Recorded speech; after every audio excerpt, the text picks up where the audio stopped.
Presiden Prabowo menyampaikan langsung APBN 2027 bukan lagi Menteri Keuangan di rapat paripurna MPR DPR.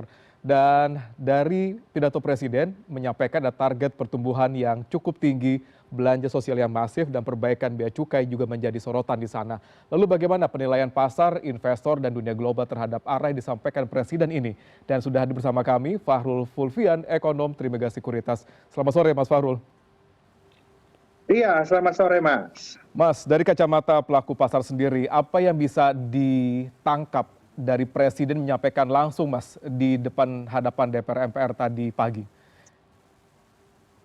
Iya, pada dasarnya pelaku pasar melihat apa yang hendak dilakukan Presiden ini sangat agresif, Mas. Oke. Dan ini agresifnya itu untuk bisa berhasil pertumbuhan ekonomi sampai 5,8 sampai 6,5% di tengah perlambatan ekonomi global, itu hanya bisa dilakukan kalau kapasitas negaranya meningkat.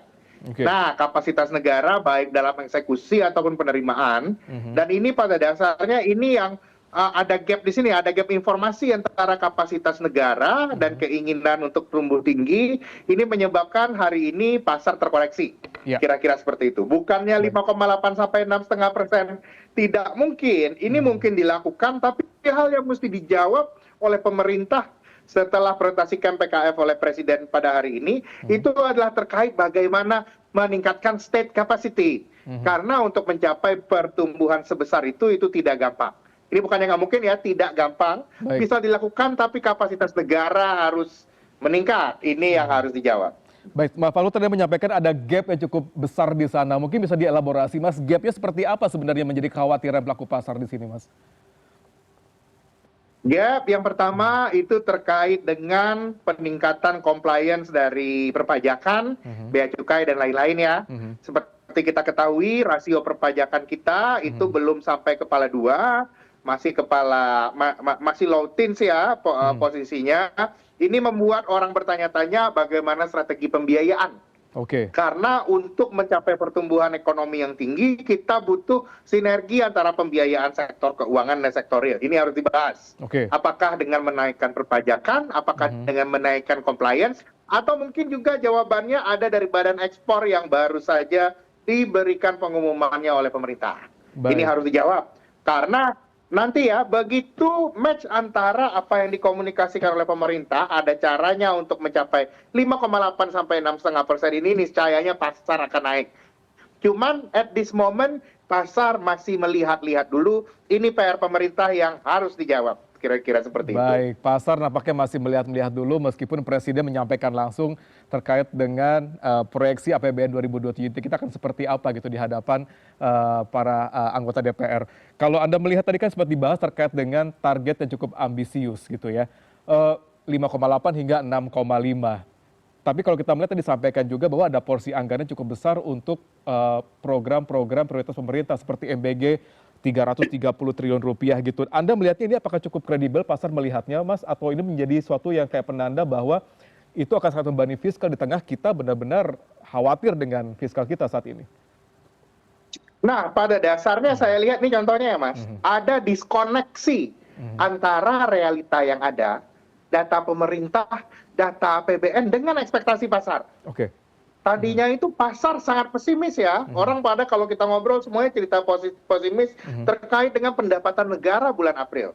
Ternyata pendapatan negara bulan April masih tumbuh 13%, Mas. Oke. Nah, ini yang sebenarnya harus diadres sebelum kita mau tumbuh tinggi. Ada gap ini, datanya bagus, tapi pasarnya kenapa kok turun? Kenapa orang meragukan? Ini yang sebenarnya harus diadres sebelum kita melangkah lebih jauh. Kebijakan yang baik itu bukan hanya terkait dengan outcome dari kebijakannya, tapi bagaimana baik subjek ataupun objek kebijakannya menerima kebijakan itu. Itu hal yang paling penting. Ini PR utama pemerintah, itu kondisinya. Jadi bukannya kapasitas fiskal kita nggak ada. Kapasitas fiskal kita ada, sedang meningkat, sedang diperbaiki, tapi perbaikan fiskal ini harus disetujui oleh seluruh elemen bangsa dan negara kita. Ini yang pemerintah harus memberikan komunikasi. Contoh komunikasi yang penting untuk dibahas, sebenarnya kapasitas fiskal kita kalau kita lihat ya udah naik 13% year on year. Ada perbaikan yang dikarenakan adanya penertiban di berbagai macam sektor ekonomi. itu sampai hari ini belum dikomunikasikan secara gamblang oleh pemerintah. Padahal ada perbaikan di sini, Mas. Ya. Ketiadaan komunikasi ini memberikan gap. Data kuartal 1, data corporate semuanya recover. Tapi di tengah data yang recovery itu data yang baik, mood pemain pasar kenapa kok nggak improve? Kenapa Berarti Anda moodnya nggak melihatnya enak? Ini yang harus diselaraskan. Berarti ada ketidakpercayaan pasar terhadap data yang disampaikan atau dikeluarkan oleh pemerintah gitu. Bahwa datanya cukup baik di atas kertas, tapi Pada realnya dasarnya itu tidak ya seperti itu. ada Gitu. kemungkinan seperti itu. Iya, itu yang terjadi. Kenapa itu terjadi? Karena data dan polisinya kurang dikomunikasikan dengan baik. Orang bingung. Semuanya datang dengan tiba-tiba. Ini aku lihat, ini ya koreksi pemerintah harus dari masyarakat, dari pasar itu harus terlibat dalam cara pandang, cara pikirnya. Cara pikir dan proses sampai ke sana. Kalau proses sampai ke sana terjadi, saya lihat pertumbuhan ekonomi itu bisa lebih tinggi. Karena ketika orang mengerti prosesnya, orang bisa membayangkan apa hasilnya, Pak. Nah, itu kira-kira. Sekarang belum ya, Mas? Ketika bisa membayangkan hasilnya, pelaku ekonomi bisa menyesuaikan apa yang akan dilakukan. Apakah mereka akan mau belanja modal baru, mereka mau ekspansi, mereka mau belanja. Ini penting sekali untuk kita capai. Setelah semua inisiatif yang dilakukan oleh pemerintah yang baik, berikutnya pemerintah harus menyelaraskan komunikasinya. Jadinya masyarakat mengerti apa yang hendak dicapai. Kita mengerti compliance di perpajakan harus meningkat. Itu sudah dilakukan ya, sudah tercermin juga. Berikutnya harus kita komunikasikan juga apa tujuannya, apa arahnya. Ini paling penting ini. Masyarakat, bangsa dan negara harus merasakan arah dari pemerintah. Kira-kira seperti itu. Baik. Tadi juga disampaikan oleh Pak Presiden terkait dengan under invoicing dan juga bagaimana sistem bea cukai di dalam negeri gitu. Apakah Anda melihat ini menjadi salah satu trigger kenapa pasar global itu melihat Indonesia belum sebegitu prudennya, sebegitu menariknya gitu untuk dikoleksi? Dan ini memang terjadi nyata di lapangan gitu, Mas. Saya lihat under invoicing ini isu yang real ya, sudah bertahun-tahun, sudah puluhan tahun terjadi. Yang terjadi pada hari ini itu adalah sekali lagi ketiadaan komunikasi yang baik, itu kita. Ini policy yang bagus, Mas. Kita mau ada under invoicing. Karena data under invoicing ini tidak jelas, kita kehilangan pendapatan negara yang besar. Sehingga kapasitas fiskal kita turun. Sehingga kita rentan terhadap volatilitas.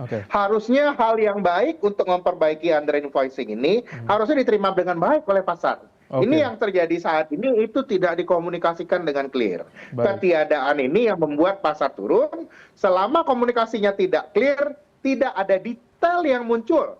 Ini sampai sekarang orang bertanya-tanya, BUMN yang menjadi ekspor ini perannya seperti apakah? Apakah akan jadi buyer, jadi trading company, atau hanya jadi agency? Ini paling penting karena hal yang paling penting sekarang ini untuk mengattract investasi adalah bagaimana kita memberikan fair play yang baik. Nah, jadi ini nih. Jadi pemerintah harus mengimbangi compliance untuk APBN, untuk peningkatan negara itu harus dilakukan. Saya sangat setuju sekali itu harus dilakukan. Tapi pada waktu yang sama harus dikomunikasikan dengan baik sehingga ada keselarasan antara kebijakan dan sentimen pasar. Itu ya. Tadi ada target investasi mencapai 8.840 something triliun mengadakan swasta dan juga danantara. Menurut Anda seberapa menarik sebenarnya skema ini bagi pemodal asing dan sebenarnya menjadi concern penting dari pelaku pasar seperti apa sih sebenarnya, Mas Fahrul? Concern penting dari pelaku pasar untuk Indonesia ke depannya adalah bagaimana terkait dengan peningkatan governance dari pemerintah. Governance lalu juga kepastian hukum. Itu dulu diperjelas, ada governance, ada kepastian hukum, baru kita bisa melihat ada sektor ekonomi yang menarik. Seharusnya tahun 2027 bisa menjadi fase kenaikan capex cycle untuk perekonomian Indonesia. Ini yang sama kita tunggu. Baik, bagaimana respon pemerintah dan komunikasi pemerintah dan juga tadi disampaikan oleh Mas Fahrul terkait dengan peran BUMN terkait dengan pengaturan ekspor kita gitu ya. Dan sejauh ini kalau dari harapan pelaku pasar dari Anda sendiri melihatnya, tadi ada beberapa opsi tuh yang coba di mapping gitu ya. Apakah nanti perannya akan seperti ini dan kira-kira dalam pengamatan Anda mana yang paling diinginkan oleh pasar dalam peran si badan baru ini untuk mengelola ekspor kita? Pasar ingin yang simpel dan ada kepastian, Mas. Pasar ingin yang simpel yang ada kepastian. meningkatkan compliance juga. Jadi pasar ingin ya di antara banyak opsi itu adalah hal yang paling simpel dan paling mudah dilaksanakan dan paling tidak berbelit-belit. Nah, ini yang kita harapkan ya, mudah-mudahan eksekusinya nanti yang kita harapkan juga ada transparansi juga. Sehingga pasar dan sektor swasta bisa merasa aman. Nah, ini yang paling penting nih. Tapi dengan adanya Ketika aturan sektor swasta, oke. Dengan adanya usulan tadi itu, apakah pasar menyikapi positif, Mas, dibentuk badan baru untuk mengelola ekspor ini? pasar belum dapat detailnya, Mas. Oke. Untuk pasar keuangan, kredo nomor 1 paling atas. Tak kenal maka tak sayang, Mas. Nah, itu dia. Baik. Balik lagi ke komunikasi pemerintah dulu. sekarang Kalau nggak ya. kenal nggak bisa. Baik. Ya? Baik. Ya, mesti kenalan dulu, kira-kira seperti itu. Baik, menarik sekali. Kalau Anda melihat saat ini gitu ya, mungkin bisa men-summarize sebenarnya pelaku pasar gitu, kalau kita melihat kondisi bahkan hari ini juga ditutup terkoreksi, apakah pasar masih melihat kebingungan terkait dengan arah kebijakan keuangan kita, APBN kita 2027 mungkin disampaikan oleh Presiden, kira-kira seperti itu Mas Fahrul? Saya lihat kebingungan masih ada, Problem mungkin ini saran saya untuk pemerintah. Kebijakan itu jangan terlalu banyak, too much too sudden. Nah, ini kejadian sekarang. Too much too sudden itu membuat kebingungan, kaget. Nah, kaget, oh kenapa tiba-tiba seperti ini ya, dalam waktu cepat. Bukan berarti programnya nggak bagus, programnya bagus. Tapi dikomunikasikan terlalu cepat, ini yang satu saran saya, ke depannya harus one at a time, step by step, biarkan pasar mencerna dulu. Kita sangat mengerti bahwa untuk meningkatkan pertumbuhan ekonomi, state capacity harus naik, semua orang mengerti dan paham akan hal tersebut. Tapi disinilah fase sekarang ini adalah fase harus bisa saling memahami antara pemerintah dan swasta. Pemerintah paham kebutuhan swasta akan kepentingan untuk kepastian hukum, kepastian berusaha dan lain-lain, dan yang swasta pun harus mengerti dengan agenda pemerintah. Nah, kalau ini tercapai di tengah tahun ini, kita bisa mencapai pertumbuhan lebih tinggi, yang 5,8 sampai 6,5% itu. Ya. Baik, kira-kira prediksi Anda di kuartal kedua akan seperti apa pertumbuhan ekonomi kita, Mas? Saya lihat di kuartal 2 sudah ada masalah perang ya, sentimen perang kayaknya agak turunan 5,2 sampai 5,3%. Baru nanti kuartal 3, kuartal 4 kita bisa gas lagi pertumbuhan ekonomi lebih tinggi. Itu tapi melambat for good things. Kita walau bagaimanapun lagi ada hurdle ya, ada perang, ada sentimen berbagai macam hal, shortage di beberapa industri, saya rasa itu normal. Itu adalah bagian dari kita penyesuaian untuk nantinya ekonomi bisa tumbuh lebih cepat lagi. Ya. Baik, terima kasih Mas Fahrul sudah menyampaikan insight-nya terkait dengan apa yang disampaikan oleh Presiden pada pagi hari ini. Kita bersama-sama, mungkin saya juga bisa mengatakan bahwa one time, one ahead gitu. Jadi satu-satu dulu diperjelas gitu ya, diperdalam, agar pelaku pasar bisa lebih mengetahui apa sebenarnya ingin dianggarkan oleh pemerintah Indonesia ke depannya, dan mereka juga bisa lebih tahu gitu, oh this is what they mean gitu ya. Terima kasih Mas Fahrul sudah berbagi dengan kami di CNN Indonesia Newsroom pada sore hari ini. Terima kasih Mas. Ya, sama-sama. Terima kasih.